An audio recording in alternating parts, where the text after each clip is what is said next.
আসসালামু আলাইকুম। আমরা আলী ইমামের বিখ্যাত উপন্যাস নীল শয়তান পড়ছিলাম। চতুর্থ অধ্যায়, টঙ্কার খোঁজে। সাদানী সাহেবের দোকানটা রাস্তার শেষ মাথায়, সিরামিক ইটের। বাইরের দেয়ালে আবরুশ কাঠের তৈরি বাইসনের মাথা টাঙানো। হঠাৎ যেন এরিজোনার সেই ভয়াবহ মৃত্যু উপত্যকার কথা মনে করিয়ে দেয়।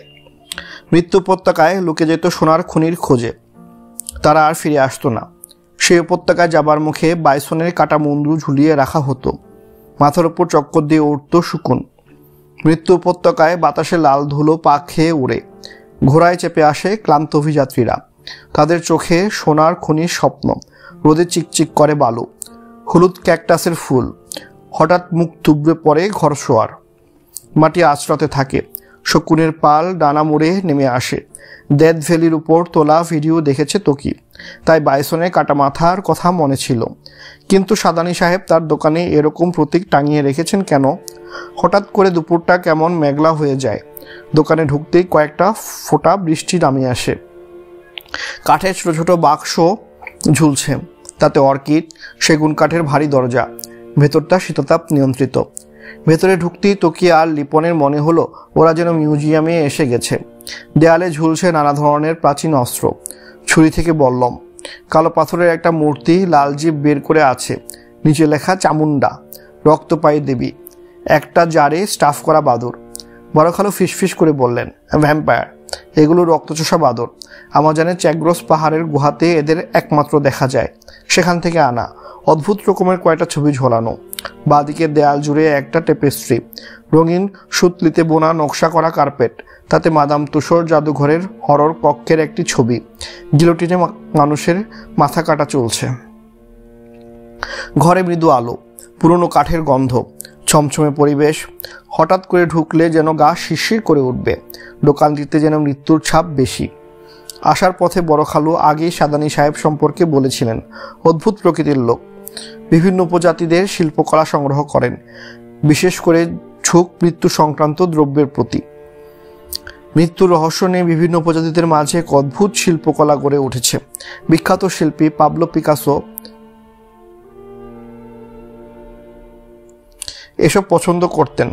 এতে আছে নানা রহস্যজনক জিনিস। সাদানী সাহেব দুর্গম এলাকায় গিয়ে এসব সংগ্রহ করেন। মাইক্রোনেশীয় দ্বীপের পুঁতির মালা রয়েছে। আদিবাসীরা বিশ্বাস করে মৃতদেহের সাথে এগুলো দিলে তার আত্মা অন্যের শরীরে এসে ঠাঁই নেবে, হয়ে যাবে জম্বি। এ ধরনের অদ্ভুত জিনিস জমানোর বাতিক রয়েছে অনেকের। বহু মার্কিন ট্যুরিস্ট এসব অস্বাভাবিক জিনিস কিনতে আগ্রহী। এখানে তারাই সাদানী সাহেবের ক্রেতা। এজেন্টদের মাধ্যমে খবর পেয়ে ঠিকই এই রহস্যময় দোকানটিতে চলে আসে। এই অঞ্চলে এ দোকানের খ্যাতি আছে। এসব বিচিত্র জিনিস সংগ্রহ করা খুব কষ্টের ব্যাপার, সহজে পাওয়া যায় না। কুসংস্কারের জন্য অনেকে এসব দিতে চায় না। আন্দামানের এক ওঝা সাদানী সাহেবকে একবার টাঙ্গি দিয়ে কোপ মেরেছিলেন। সাদানী সাহেব ওঝার একটি পাথরের মালা চেয়েছিলেন। বহু জায়গায় এগুলোর খোঁজে ছুটতে হয়। বড় খালুর সাথে সাদানী সাহেবের পরিচয় আকস্মিকভাবে। নেপালের চৌবার পাহাড়ে এক দুর্ঘটনার হাত থেকে সাদানী সাহেবকে বাঁচিয়েছিলেন বড় খালু। চৌবার পাহাড়ের চূড়ায় আদানির মন্দির। এই প্রাচীর মন্দির তৈরি হয়েছে লিচ্ছবি যুগে। অনেকে সেখানে রান্নাঘরের জিনিস নিয়ে যায়। তাদের বিশ্বাস, মন্দিরে এসবে নিয়ে এলে সংসারে তাদের আর অভাব থাকবে না, রান্নার জিনিসে টানাটানি হবে না। সেখানে আদানি সাহেব গিয়েছিলেন টঙ্কার খোঁজে। মন্দিরের গুপ্ত ঘরে আছে 800 বছরের পুরনো টঙ্কা। এক লোভী পুরোহিতকে হাত করেছিলেন সাদানী সাহেব। টাকার বিনিময়ে লুকিয়ে টঙ্কা পাচার করে দেবে। কাজটা করতে হবে সাবধানে, আসতে হবে একটি গুপ্ত স্থানে। বড় খালু গিয়েছিলেন চৌবার পাহাড়ের প্রাকৃতিক সৌন্দর্য দেখতে। কাঠমান্ডুতেই থাকতেই জায়গাটার প্রশংসা শুনেছিলেন। সেই গিরিখাতে গিয়ে মুগ্ধ হলেন। দক্ষিণের নীল আকাশ ঝুলে পড়েছে সবুজ ঢেউ খেলানো পাহাড়ের উপর। সেদিকে তাকিয়েছিলেন বড় খালু। হঠাৎ চোখে পড়ল মন্দিরের পেছনের দিকে। আতশী ঝোপের কাছে গিয়ে একটা লোক যেন অদৃশ্য হয়ে গেল। অবাক বড় খালু, মানুষটা কি কোনো চোরা গর্তে পড়লো নাকি? পাহাড়ে এরকম চোরা গর্ত থাকে। ব্যাপারটা জানার জন্য এগিয়ে গেলেন বড় খালু। নির্জন জায়গা, এদিকে দর্শনার্থীরা আসে না। কয়েকটা পাখি পিরিং পিরিং করে ডাকছে। ঝোপটার কাছে গিয়ে দেখলেন লতাপাতা আর আগাছার ভেতরে একটা ফোকর দেখা যাচ্ছে। মন্দিরে ঢোকার একটি গুপ্ত পথ। বাইরে থেকে বোঝার কোনো উপায় নেই। ভেতরে যেন মৃদু কথাবার্তা শোনা যাচ্ছে। বড় খালু উকি দিলেন। আবছা অন্ধকার, হঠাৎ উত্তেজিত কণ্ঠ, হিন্দিতে একজন যেন কাউকে শাসাচ্ছে। আগাছা ছড়িয়ে বড় খালু সন্তর্পণে ফকরে ঢুকলেন। পায়ের নিচ দিয়ে কি একটা প্রাণী সরসর করে পালালো। সামনে একটা পুরনো দেওয়াল, শ্যাওলা ছোপা, বটের ডালপাড়া ছড়িয়ে আছে। দেয়ালের ওপাশ থেকে কথা শোনা যাচ্ছে। কান পাতলেন বড় খালু। একজনের সাথে কোনো জিনিসের দাম নিয়ে দর কষাকষি হচ্ছে। একজন কেমন জড়ানো কণ্ঠে বলছে, আমি এ পবিত্র জিনিস তোমাকে দিচ্ছি, জানতে পারলে আমাকে নির্ঘাত ওরা মেরে ফেলবে। খুব সাবধানে এসব আনতে হয়েছে, কিন্তু এই 3টে টঙ্কার জন্য 5,000 অনেক দাম। নিতে তোমাকে হবেই। কৃষ্ণ থাপা আমাকে তাই বলেছিল। টঙ্কাগুলো আর ওখানে ফেরত রাখা যাবে না। অসম্ভব। থাপাকে আমি এত টাকার কথা বলিনি। এগুলো না নিলে আমি এখন চিৎকার করে লোক ডাকবো, বলবো তুমি মন্দির থেকে এসব চুরি করে নিয়ে পালাচ্ছিলে। আমি লামা, সবাই আমাকে বিশ্বাস করবে। আমাকে তুমি ভয় দেখাচ্ছ? টাকার আমার খুব দরকার। মন্দিরের অন্য লোকেরা তোমাকে চুরির জন্য এভাবে ধরলে তোমার মৃত্যু অনিবার্য। তুমি এভাবে ডেকে এনে আমাকে ব্ল্যাকমেইল করছো? সাদানি সাহেব, তুমি এখন সাপের গর্তে পা দিয়েছ, যেতে পারবে না। টাকা দাও। না, টঙ্কার আমার দরকার নেই, আমি যাচ্ছি। হঠাৎ বড় খালুর কানে এলো ঝাপটাঝাপটি শব্দ। তিনি দেয়ালের ওপাশে গেলেন। মাঝ বয়সে এক লোককে মেঝেতে ফেলে রেখেছে এক পুরোহিত। পুরোহিতের হাতে একটা কিরিচ চকচক করছে। বড় খালুর পকেটে রিভলভার ছিল। সাথে সাথে বের করে বললেন, হ্যান্ডস আপ। নেপালি পুরোহিতটা চমকে সরে দাঁড়ালো। তার চোখ দুটো হিংস্র চিতার মতো জ্বলছে। মাটিতে পড়ে থাকা ভদ্রলোক উঠে বসলেন। বড় খালু তার দিকে তাকালেন। উঠে আসুন সাদানি সাহেব। পুরোহিত তখন জ্বলন্ত চোখে তাকিয়ে আছে। বড় খালু তার দিকে রিভলভার তাক করে বললেন, কোনো চালাকি করলেই বিপদ হবে। সাদানি সাহেবকে নিয়ে সেই গুপ্ত ঘর থেকে বেরিয়ে এলেন বড় খালু। সেই সন্ধ্যাবেলায় কাঠমান্ডুর হোটেলে ইয়েতিতে কফি খেতে খেতে বলছিলেন, সাদানি সাহেব, আপনি ওই সময় আমার নাম ধরে ডাক দেওয়ায় চমকে গিয়েছিলাম। ওই লামাটা আপনাকে ওই নামে ডেকেছিল শুনেছি। আপনি তখন না এলে কি যে হতো। অবশ্য এ ধরনের বিপদে আমি অনেকবার পড়েছি। আমার কাজই হলো এমন সব জিনিস জোগাড় করা যাতে ভীষণ বিপদ। সেই থেকে সাদানি সাহেবের সাথে বড় খালুর একটা সম্পর্ক গড়ে ওঠে। দোকানেই ছিলেন সাদানি সাহেব। ওনার টেবিলের একটা অস্ত্র পরীক্ষা করছিলেন। মাছের মুখের মতো একটা বাতির নিচে বসে, পরনে বাটিকের শার্ট, ঠোঁটের কোনায় হাসি লেগে আছে। বড় খালুকে দেখিয়ে উঠে দাঁড়ালেন। আরে আসুন আসুন মর্তুজা সাহেব, অনেক দিন পরে দেখা। সাদানি সাহেবের হাতে সেই অস্ত্র, ফোড়াটায় আলো ঠিক রাখছে। অস্ত্রের গায়ে নকশা। বড় খালুর চোখের সামনে জিনিসটা তুলে ধরলেন। বলুন তো, এটা দিয়ে কি করা হয়? মানুষ মারা হয়? তা হয়। বিশ্বাসই করতে পারবেন না কি যে বিভৎস কাণ্ড হয় এটা দিয়ে। বলিভিয়ার পাহাড়ি গ্রামে আদিবাসীরা এই অস্ত্র দিয়ে কুচি শিশুদের বলি দেয় বৃষ্টি দেবতার উদ্দেশ্যে।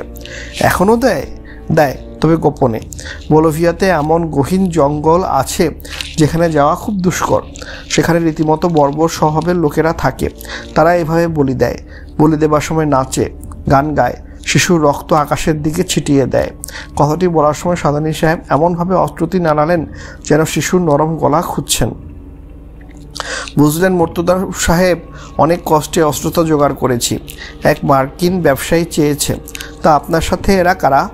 বড় খালু সাদানি সাহেবের সাথে তকিয়ার লিপনের পরিচয় করিয়ে দিলেন। দোকানে দরজা ঠেলে কলকল করতে করতে 4জন বিদেশিনী ঢোকেন। তারা এসে খোঁজ করেন কুমিরের চামড়া আছে কিনা। গুইসাপের চামড়ার ব্যাগ কোথায়? দোকানের কর্মচারী জানায় এসব নেই। তারা জানতে চান কোথায় গেলে এসব পাওয়া যাবে। কর্মচারী একটি দোকানের নাম বলে দেন। মহিলারা যেন অস্থিরভাবে বেরিয়ে যান। বড় খালু ওদের যাওয়ার পথে তাকিয়ে থাকেন। ভাব দেখে মনে হচ্ছে এরা চামড়ার জন্য কুমির আর গুইসাপ পারলে নিজেরাই মারবেন। সাদানি সাহেব অস্ত্র তাকে শোকেসে রেখে দেন। আজকাল সুন্দরবনে হরিণ, গুইসাপ, উদবিড়াল আর বাঘের চামড়ার বেশ গোপন ব্যবসা জমে উঠেছে। নিষ্ঠুরভাবে মারে গুইসাপগুলো। লিপনকে খানিকটা উত্তেজিত দেখায়। সে বন্যপ্রাণী সংরক্ষণ সমিতির একজন সদস্য। চোরা শিকারীরা টেটা বা কোচতে গুইসাপ শিকার করে। এরপর সাপের গলায় ধারালো ব্লেড দিয়ে চিরে জীবন্ত অবস্থায় চামড়া ছাড়িয়ে নেয়। বড় খালুর কাছে ব্যাপারটা বর্বরচিত মনে হয়, বিভৎস। চামড়া ছাড়িয়ে নিয়ে সাপগুলোকে ছেড়ে দেয়, আর ওই লাল মাংসল রক্তাক্ত দেহের উপর ভর করে চলতে থাকে বনের শুলোয় ক্ষতবিক্ষত গুইসাপগুলো। এভাবেই মরে। তো কি ভাবতে চাইল একবার দৃশ্যটা। সুন্দরবনে কানামাটিতে ফলা উঁচিয়ে আছে শুলো, তার উপর দিয়ে ঘষটাতে ঘষটাতে যাচ্ছে চামড়া ছাড়ানো সাপ। প্রাণীগুলোর মাংস শুলোতে ছিঁড়ে যাচ্ছে, কাটাতে লেগে থাকছে মাংসের আঁশ, আর গুইসাপের চামড়ার তৈরি ব্যাগ ঝুলিয়ে হাসি মুখে হেঁটে যাচ্ছে কজন বিদেশিনী। তকির হঠাৎ যেন মনে হলো ওই মহিলাদের হাতে চাপচাপ রক্তের ছোপ লেগে আছে। নিয়নের নীলাভ আলোতে সে রক্তের দাগকে কালচে দেখাচ্ছে। সাদানী সাহেব মৃদু হেসে বললেন, কালোবাজারের বাঘের চামড়া বিক্রি হয় ৮০,০০০-এ, আর বাঘের শাবক লাখ টাকায়। এছাড়া বাঘের মাংস, চর্বি, জ্বালানো তেলও বেচা কেনা হয় অনেক দামে। দোকানের ভেতরের ঘর থেকে একজন বেরিয়ে আসে। তাকে দেখে চমকে ওঠে তকি। সবুজ গেঞ্জি পরা সেই মঙ্গোলিয়ান চেহারার যুবক, যাকে সে হোটেল শেরাটনের লাউঞ্জে আজ সকালে দেখেছে একটি অ্যান্টিক্সের দোকানে। যুবকটি ওদের কাছে এসে দাঁড়ায়, ভাবলেশীন চেহারা, ডান চোখের নিচে গভীর কাটা দাগ। যুবকটি সাদানী সাহেবের সামনে দাঁড়িয়ে হাত মেলে দেয়। সাদানী সাহেব মানিব্যাগ থেকে গুনে 8টা 500 টাকার নোট বের করে দিলেন। বাকি মাল কখন পাবো? ঠিক সময়ে পাবেন। চালান এবার কম মনে হচ্ছে, সামনের সপ্তাহে বাড়বে।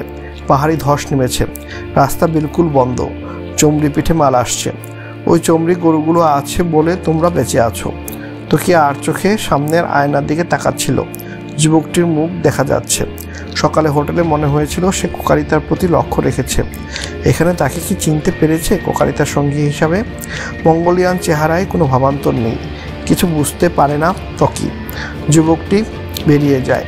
সাদানী সাহেবের দিকে তাকিয়ে জিজ্ঞেস করেন তকি, এই লোকটিকে? এর নাম সেমদুপ লোবে। কোন দেশের? সিকিমের। তকি চট করে মনে হয় কোকারিতা 2 দিন পর সিকিম যাচ্ছেন, পাহাড়ি ড্রাগনের দেশ। সেমদুপ আপনাকে কি দেয়? সাদানী সাহেব মৃদু হাসেন। বলা যাবে না, বিজনেস সিক্রেট। বড় খালু চামুন্ডা মূর্তির সামনে দাঁড়ানো। মিস্টার সাদানী, নেপালের সেই চৌবার পাহাড়, মন্দিরের গুপ্তধন, সেখানেও আপনার বিজনেস সিক্রেট ছিল। এবার হো হো করে হেসে উঠলেন মিস্টার সাদানী। আপনি খুব বুদ্ধিমান মর্তুজা সাহেব। সেমদুপ কি দেয় বলছি। ও আমাকে সিকিমের পাহাড়ি গুহা নানা দুষ্প্রাপ্য জিনিস দেয়। তোকে জিজ্ঞেস করে, সেমদুপ কি এখানে নিয়মিত আসে? মাঝে মাঝে আসে। কিছুদিন আগে সে সিকিমের এক গোপন গুহার সন্ধান পেয়েছে। ওই গুম্ফার কথা ইতিহাসে আছে, অথচ এর দিন কেউ খুঁজে পায়নি। জায়গাটা খুব দুর্গম। সেমদুপ কাউকে সে গুম্ফার সন্ধান দিচ্ছে না। ওখান থেকে কয়েকটা টঙ্কা দিয়ে গেছে আমাকে। টঙ্কা মানে পটচিত্র? হ্যাঁ, যারা টিবেটোলজি নিয়ে চর্চা করেন তাদের কাছে এসব টঙ্কার খুব চাহিদা। টিবেটোলজি আবার কি? তিব্বত বিষয়ক শাস্ত্র। একসময় যে দেশটিকে বলা হতো নিষিদ্ধ দেশ, রাজধানী লাসাতে আছে দালাই লামার বিশাল পোটালা প্রাসাদ। দালাই লামা এখন দেশ ছাড়া, অন্য দেশে গিয়ে আশ্রয় নিয়েছে। তিব্বতীদের বিশ্বাস দালাই লামার মাঝে জন্ম নিয়ে বুদ্ধ ফিরে আসেন। এখানে টঙ্কাগুলো খোঁজ কারা করেন? টুরিস্টরা করেন, শৌখিন লোকেরা কেনেন। অনেক বাতিক আছে প্রাচীন জিনিস কেনার। অধ্যাপকেরা নেন গবেষণার জন্য। এখনকার একজন অধ্যাপক মাঝে মাঝে টঙ্কার খোঁজে আসেন, ডক্টর খোরাসানি। তোকে চিনতে পারেন, তার বন্ধু রিয়াজের বাবা, শিল্পকলার অধ্যাপক। তোকির খুব কৌতূহল, আমাকে একটা টঙ্কা দেখাতে পারেন? অবশ্যই। সাদানী সাহেব নিজের ড্রয়ারটি খুললেন, বাদামি রঙের একটা লম্বা বাক্স বের করলেন। বাক্সটার উপর ড্রাগনের ছবি খোদাই করা, চোখের জায়গায় 2টো লাল পাথর বসানো। ডালা খুলতেই দেখা গেল কয়েকটা জড়ানো কাপড়। একটা খুললেন, মোটা খসখসে কাপড়ের উপর আঁকা ছবি, অদ্ভুত রকমের কিছু নকশা। তোকে সে নকশার দিকে তাকিয়ে থাকে। বড়খালু উসখুস করছেন। মিস্টার সাদানী, এতক্ষণ আসল কথাটি বলা হয়নি।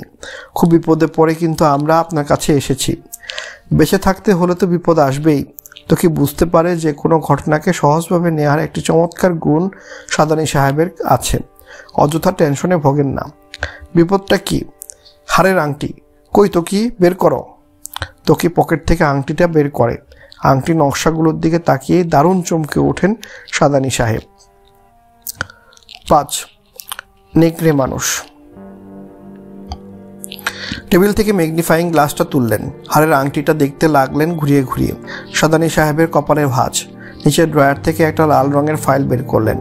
ফাইলের ভেতরে কয়েকটা অলংকারের ছবি, উপরে লেখা মৃত্যুদূত। একটা আংটির ছবির সাথে হাড়ের আংটিটা মিলিয়ে দেখতে লাগলেন। সাদানী সাহেবের মুখে একটা চাপা বিস্ময়। সর্বনাশ, এই আংটি আপনারা পেলেন কোত্থেকে? বড় খালু একটু কাশলেন।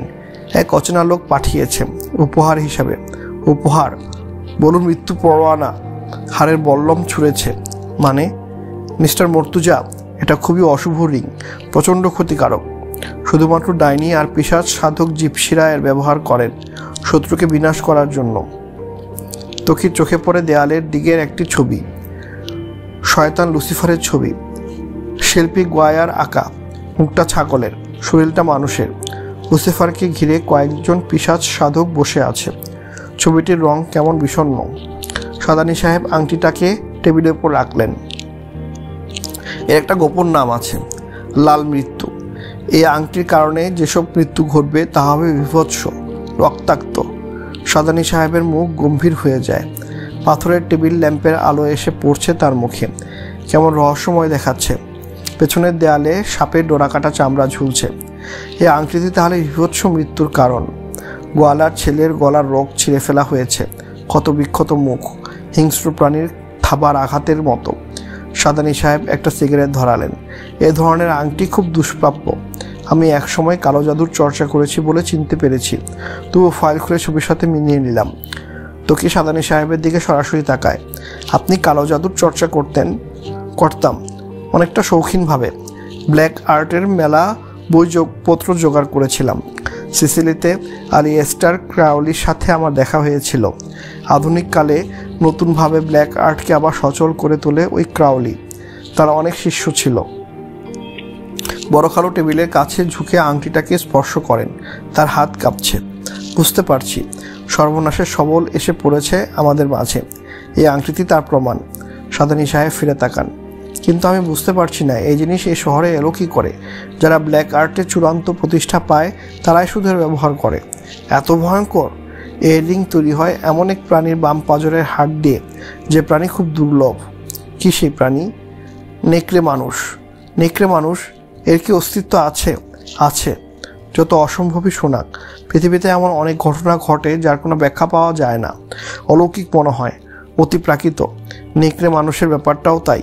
কোথায় দেখা যায়? ইউরোপের কয়েকটি দেশের বার্চ বনের কাছে এদের দেখা যায়। আলবেনিয়া আর পর্তুগালের অনেক লোক কাহিনীতে নেকড়ে মানুষের কথা আছে। তারা পৃথিবীতে আসে রক্তের নেশায়। পূর্ণিমার রাতে জেগে ওঠে তারা। তাদের জন্য অনেক এলাকা পরিণত হয় মৃত্যু উপত্যকায়। সাদানি সাহেব পর্দা সরিয়ে জানালার বাইরে তাকান। আকাশে মেঘ জমেছে। আমি বাল্টিক সাগরের তীরে এক পুরনো আমলের সরাইখানায় নেকড়ে মানুষকে নিয়ে লেখা একটি গান শুনেছিলাম। কেভিওরের ডিম খেতে খেতে এক বৃদ্ধ গায়ক কেমন চাপা সুরে গাইছিল নেকড়ে মানুষের গান। সরাইখানায় মোমবাতি জ্বলছিল। বাইরে ঝোড়ো রাত। পুরো গায়ক বলছে উত্তরের সাগরে সিল মাছের ঝাঁক কমে যাবে, কারণ নেকড়ে মানুষ জেগেছে। ফসল মাঠে লাগবে পোকা। গাছে টসটসে ফল যাবে পচে, কারণ নেকড়ে মানুষ জেগেছে। সন্ধ্যার পরে তোমরা কেউ বাইরে যেও না, কারণ নেকড়ে মানুষ জেগেছে ওই ঘাস বনে। সাদানি সাহেব নিজেও অনেকটা ফিসফিস করে গিয়ে শোনালেন। ওদের তিনজনের শরীরের ভেতর যেন একটা হিম স্রোত বয়ে গেল। আবার আংটিটাকে নিয়ে খুঁটিয়ে খুঁটিয়ে দেখতে লাগলেন সাদানি সাহেব। একটা সাদা কাগজে কয়েকটা দাগ আড়াআড়িভাবে টানলেন, কাটাকুটি করলেন। আংটির একটা বিশেষ নকশার দিকে তার চোখ। নকশায় দেখা যাচ্ছে দুটো সাপ পরস্পরকে পেঁচিয়ে রয়েছে। আমার অনুমান ঠিক, নেকড়ে মানুষের হাড়ের আংটি। বেজর পূর্ণিমা রাতে কোনো এক তান্ত্রিক এক রহস্যময় সাধনায় কয়েক প্রহরের জন্য নেকড়েতে রূপান্তরিত হয়। ওই রকম নেকড়ে থাকাকালীন অবস্থায় হত্যা করে হাড় সংগ্রহ করতে হয়। ত্বকির চারপাশে যেন রহস্যের কুয়াশা ঘনিয়ে উঠেছে। লিপনের কপালে বিন্দু বিন্দু ঘাম। সাদানি সাহেবের হাতের আংটিটাকে এখন রক্তলোলুপ নেকড়ের মুখের মতো মনে হচ্ছে। সহজে কেউ এরিং ব্যবহার করে না, কারণ যার বিরুদ্ধে এরিং প্রয়োগ করা হয় যদি সে কোনো ক্রমে রক্ষা পেয়ে যায় তবে যে প্রয়োগ করেছে তার বিরুদ্ধে অ্যাকশন হতে থাকে। তাই খুব সাবধানে এর ব্যবহার হয়। কিন্তু আমি বুঝতে পারছি না এদেশে এরিং এলো কী করে। তখন সাদানি সাহেবকে লাল বাক্স আর আংটি সব কথা খুলে বলা হলো। গোয়ালার যুবক ছেলে অপঘাতে মারা গেছে, ফয়সাল আহত হয়েছে, অর্থাৎ আংটির দুটো মূল লক্ষ্যই মৃত্যুর হাত থেকে বেঁচে আছে। তবে কি যে অজানা শক্তি এর প্রয়োগ করেছে, এখন তার বিরুদ্ধে অ্যাকশন হবে। কে সেই অজানা শক্তি? কোথায় সে আছে? মারাত্মকভাবে মৃত্যুর জাল ছড়িয়ে দিচ্ছে। সাদানি সাহেব কিছুক্ষণ চুপ করে থাকেন। একটি ছেলে এসে ওদের সামনে ঠান্ডা ফলের রস রেখে যায়। সবাই গলা শুকিয়ে এসেছিল। ফলের রসকে তখন চমৎকার মনে হয়। বড় খালু এক চুমুক খেয়ে ফেলেন। সাদানি সাহেব কাগজে একটা কঙ্কালের মাথার খুলি আঁকছেন। খুলির ভেতর থেকে একটা পাতা ভরা ডাল বেরিয়ে আসছে। মনে হচ্ছে এদেশে ব্ল্যাক আর্টের কোনো প্রচণ্ড শক্তিধর এসে উপস্থিত হয়েছে, যে আপনাদের কারো কারো ক্ষতি করতে চাইছে, তাই তৈরি করছে অদৃশ্য অশুভ এক বলয়। ক্রমশ আপনাদেরকে ঘিরে ফেলবে বলয়। আপনারা তার মাঝে অসহায়ের মতো আটকা পড়ে যাবেন। আমি সব বুঝতে পারছি, যদিও অনেকদিন এসবের চর্চা ছেড়ে দিয়েছি। বড় খালু সাদানি সাহেবের হাত চেপে ধরেন। কিন্তু এর বিরুদ্ধে যে এখন আপনাকে সক্রিয় হতে হবে। আপনি তো ঘটনার গুরুত্ব বুঝতে পারছেন। আবার জেগেছে কোনো রক্তব্যয় অশুভ শক্তি। এই দুর্ঘটনাগুলো আমাকে উত্তেজিত করেছে। এখন আঘাত হাসছে আমাদের উপর। ঠিক মৃত্যুদূত এখন অনুসরণ করছে। সাদানি সাহেব ড্রয়ার খুলে একটি পাথরের তৈরি কালো চিতার মূর্তি বের করলেন। মূর্তি তার চোখ দুটো রক্তমুখী প্রবলের। টেবিল ল্যাম্পের আলো সেখানে ঝিকিয়ে উঠেছে। পকেট থেকে একটা সবুজ মখমলের রুমাল বের করে কালো চিতার মূর্তিটাকে ঢেকে দিলেন। তারপর তাকালেন সবার দিকে। আমি এই অশুভ শক্তি বিনাশ চাই। কাটা দিয়েই কাটা তুলতে হবে। আমাকে তাই আবার নতুন করে স্টাডি করতে হবে। এই আংটিটা রেখে যান। আজ রাতে এর উপর কাজ করব। পুরনো বইপত্র ঘাঁটতে হবে। কাল শনিবার সকালে আমার দোকানে আসবেন। দোকানের বাইরে মেঘ ভাঙা রোদ। গুলশানের রাস্তার পাশে গাছগুলো ডাল আলো করে প্রচুর ফুল ফুটে আছে। কয়েকটা বিদেশি বাচ্চা কোনো আইসক্রিম খেতে খেতে চলে গেল। নতুন মডেলের গাড়ি ছুটে যাচ্ছে শা শা করে। এতক্ষণ ওরা যেন অন্য এক পৃথিবীতে ছিল, যেখানে চাপচাপ হয়ে জমে রয়েছে রহস্যের মিহিন কুয়াশা, বিভীষিকার কাহিনী। পূর্ণিমার চাঁদের দিকে সুচালু মুখ করে করুণ সুরে ডেকে ওঠা নেকড়ের মানুষ। বার্চ বনের ছমছমে অন্ধকারে শুকনো পাতা মারিয়া আসে গোপন আততাই। কালো জাদুর সাধক ধূসর বরণ নেকড়েকে বিষাক্ত তীর ছুঁড়ে হত্যা করে। অসহ্য যন্ত্রণা ছটফট করতে থাকে নেকড়ে মানুষ। নখ দিয়ে মাটি আঁচড়ায়। মুখের কোণা গড়িয়ে নামে রক্তের ধারা। শরীরে দ্রুত গতিতে ছড়িয়ে যাচ্ছে বিষ। আর মানুষে পরিণত হতে পারবে না। হত্যাকারী নিপুণভাবে ছুরি চালিয়ে চামড়া ছিঁড়ে ফেলে, বা পাঁজরের মাংস কেটে ফেলে। বেরিয়ে আসে হাড়। সেই হাড় তখন কেটে নিয়ে যায়। আংটি তৈরি হয় মন্ত্রপুত হাড় দিয়ে। সাদানি সাহেব ফিস ফিস করে বলে তাদের এক অন্য পৃথিবীতে নিয়ে গিয়েছিলেন। চাপা আতঙ্কের ভুবন, যেখানে রমকূপ গোড়া শিরশির করে। এখন এ আলোর ভিতরে এসে ভালো লাগছে। থেকে থেকে বাতাসের ঝাপটা। সিরামিকে ইটের দেয়ালে বাইসনের মাথায় ছোট একটা পাখি বসিয়ে আবার উড়ে যায়। বড় খালুকে চিন্তিত দেখাচ্ছে। সাদানি সাহেবের ধারণাগুলো যদি সত্যি হয় তবে চিন্তার কথা। এটাও এক ধরনের অভিজ্ঞতা। তার মানে কি জীবন বিকিয়ে দেওয়া? ফয়সল রক্ষা পেয়েছে অল্পের জন্য। শত্রুকে প্রথম চিনতে পারিনি, এখনো পারোনি। চিনতে হবে। তোকে লিপনের কে কাজ দেয়?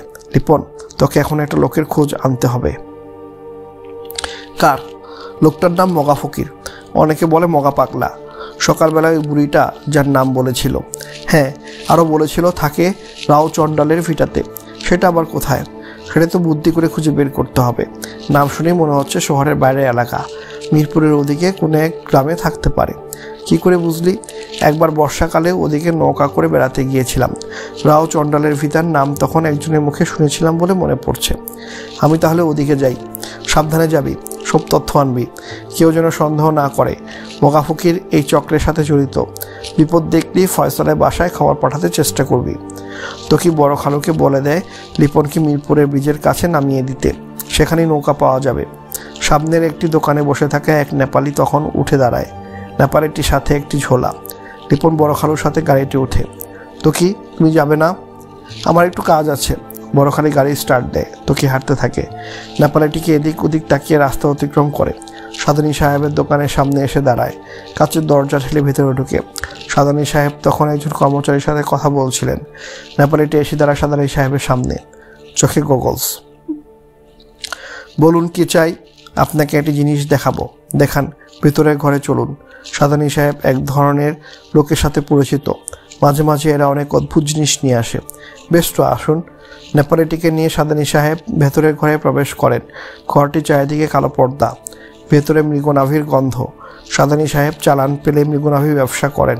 এজেন্টরা তাকে এই দামি জিনিসটি দিয়ে যায়। নেপালের চিতোয়ান অরণ্যে গোপনে কস্তুরী মৃগ শিকার করা হয়। তেলের দেশের শেখরা খুব পছন্দ করে মৃগনাভির চূর্ণ। তাদের জন্য বিশেষ প্যাকেট তৈরি হয়। শেখরা আরও চায় গন্ডারের সিংহের গুরু। সাদানি সাহেব খোঁজ পেয়েছেন কয়েকজন নেপালি এজেন্ট গন্ডারের শিং চূর্ণের ব্যবসা করেন। আসামে সংরক্ষিত বনে গন্ডার আছে, শিকার করা কঠোরভাবে নিষিদ্ধ, তবু চোরা শিকারীরা সক্রিয়। এই লোকটি কি সেই রকমের কোনো এজেন্ট? ঘরটিতে মৃদু আলো, কোনা একটি ড্রাগনের মূর্তি, হিংস্র ভাব ছড়িয়ে আছে মূর্তিটিতে। কই, কি এনেছেন দেখি? নেপালিটি ঝোলা থেকে একটি মূর্তি বের করে। মানুষের শরীর, মুখটা শিয়ালের, উজ্জ্বল রং দিয়ে নকশা করা, দেখতেই চিনতে পারেন। দেবতা আনুবিসের মূর্তি, প্রাচীন মিশরীয়দের দেবতা, খুব শক্তিমান। দেবতা আনুবিসকে অনেকেই ভয় পেত। নেপালিটি মূর্তির মাথায় হাত বুলিয়ে দেয়, কিন্তু এই মূর্তির রহস্য রয়েছে অন্যখানে। এর ভেতরটা ফাঁপা, তার ভেতরে কাগজগুলো ছিল। নেপালটি মূর্তির মাথাটিকে একটু চাপ দিয়ে খুলে ফেলে, কট করে শব্দ হয়। শেয়ালের মাথা আলাদা হয়ে যায়, অনেকটা রাশিয়ার মস্তিষ্কা পুতুলের মতো। ভেতর থেকে টেনে বের করে আনে খসখসে কাগজ, পেপিরাস গাছের ছাল পিটিয়ে বানানো কাগজ। প্রাচীনকালে পুঁথি লেখায় ব্যবহার করা হতো। দেখি বুঝতে পারলেন সাদানি সাহেব, জিনিসটা নকল না। অনেকে প্রতারণা করে, প্রাচীন আমলে তৈরি। জড়ানো কাগজটা খুলে ধরে নেপালি। সিকিমের গুম্ফা থেকে পাওয়া টঙ্কার মতো মনে হয়। কাগজটি দুর্বোধ্য ভাষায় কিছু লেখা, মাঝে মাঝে ছবি, ঈগল, বাজ পাখি, মাছ, নৌকা, হাসির ছবি। টঙ্কার সাথে মিল আছে। এ ধরনের প্রাচীন চিত্রলিপি এখানে একমাত্র বুঝতে পারেন ডক্টর খোরাসানি। খুব জটিল এসবের অর্থ জানা, সারা পৃথিবীতেই অল্প কজন জানেন। নেপালিটির চোখ সিয়ামিজ বেড়ালের মতো ঝিকিয়ে ওঠে। তার হাতে এখন দুর্লভ সম্পদ। আমি জানি এই জিনিসের অনেক দাম, আমার পিছনের লোক লেগে গেছে, তাই ছেড়ে দিচ্ছি জিনিসটা। আমার টাকার খুব দরকার বলে খুব কম দামে বেচতে চাই। কত? মাত্র 20,000 টাকা। ওই কাগজটার দাবি অনেক, আমি বুঝতে পারি। বাইরে নিয়ে যেতে পারলে আরও বেশি দাম পেতাম। সাহেবরা অনেক দাম দিত, কিন্তু ওরা আমার পিছু লেগেছে, সাংঘাতিকভাবে লেগেছে। কারা কারা পিছু লেগেছে? কালো চিতার দল।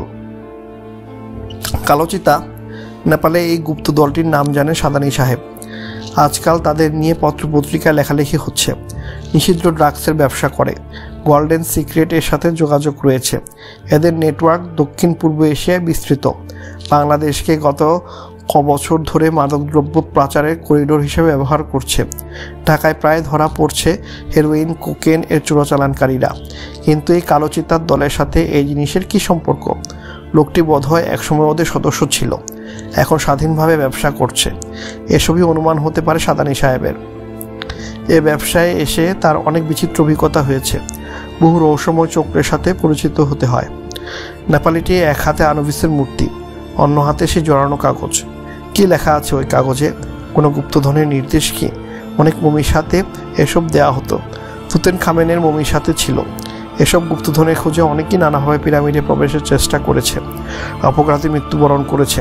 রানী নেফারতিতির গুপ্তধন নিয়ে এখনও প্রচুর রহস্য। বহু লোক এখনও মরুভূমিতে সেই গুপ্ত সম্পদ খুঁজতে যায়। সাদানি সাহেবের অভিজ্ঞ চোখ বুঝে ফেলল জিনিসটা খুবই দামি, প্রত্নতাত্ত্বিক গুরুত্ব আছে যথেষ্ট। জিনিসটা হাতছাড়া করা ঠিক হবে না। ডক্টর খোরাসানির সাথে আজই যোগাযোগ করতে হবে। নেপালিটিকে 5,000 টাকা দিয়ে বললেন, জিনিসটা আমি রাখবো, দাম 20,000ই দেব, বাকি টাকা কাল। নেপালিটি আনুবিসের মূর্তি টেবিলে রেখে দেয়, কিছুক্ষণ ভাবে। ঠিক আছে, কাল সন্ধ্যায় আমি আসব, টাকাটা রেখে দেবেন। নেপালিটি বেরিয়ে যায়। সাদানি সাহেব আনুবিসের মূর্তির ভেতরে কাগজটি রেখে দেন। ডক্টর খোরাসানিকে এখন ফোন করতে হবে, রাতে দেখা করবেন। ডক্টর খোরাসানির খুব নাম, কয়েকবার গিয়েছেন কায়রো। মিশরীয় সভ্যতার ব্যাপারে অন্যতম বিশেষজ্ঞ। মমি তৈরির কাহিনী নিয়ে গবেষণা করেছেন, একটা বইও লিখেছেন এই বিষয়ে। হঠাৎ সাদানি সাহেবের মনে পড়ল সেমদুপ লোবে তার কাছে একবার ডক্টর খোরাসানির ঠিকানা জানতে চেয়েছিল। আনুবিসের মূর্তিটিকে ড্রয়ারের মাঝে রেখে দিলেন। সাদানি সাহেবের দোকানের বিপরীত দিকে একটি ক্রিম রঙের টয়োটা গাড়ি দাঁড়ানো, পিছনে সিটে দুজন বসা। একজন খবরের কাগজে মুখ ঢেকে রেখেছে। নেপালিটি বেরিয়ে আসতে পাশের লোকটি ফিসফিস করে বলল, বেরিয়েছে, রেডি হও। কাগজে মুখ ঢেকে চাপার নির্দেশ দিলেন। লোকটি পকেট থেকে রিভলভার বের করে। নেপালিটি বিভিন্ন দোকানের জিনিস দেখতে দেখতে হেঁটে যাচ্ছে। টয়োটা মৃদু শব্দ করে স্টার্ট নেয়। নেপালিটি একটি দোকানের সামনে হঠাৎ দাঁড়ায়। রিভলভার হাতে ধরা লোকটি নিচের ঠোঁট চেপে ধরে। গাড়ি আস্তে করে চলে। জানালা দিয়ে নেপালিটিকে দেখা যাচ্ছে। গাড়িটি হঠাৎ থামে। পরপর 4টি গুলি করা হয়। নেপালিটি মুখ থুবড়ে মাটিতে পড়ে। রাস্তার লোকজন হতভম্ব, পথচারীরা চিৎকার করে। টয়োটার দরজা খুলে চট করে বেরিয়ে আসে একজন। রক্তাক্ত নেপালিটার হাত থেকে ছোলাটি ছিনিয়ে নেয়। চলন্ত অবস্থাতেই গাড়িতে উঠে শা করে ছুটে যায় টয়োটা। চোখের নিমিষে পুরো ঘটনা ঘটে গেল, যেন কোনো থ্রিলার ছবির দৃশ্য। তিনি দুপুরে রাস্তার মাঝে হত্যা। তোকে সামনের মোড়ের দোকানে বসে চা খাচ্ছিল।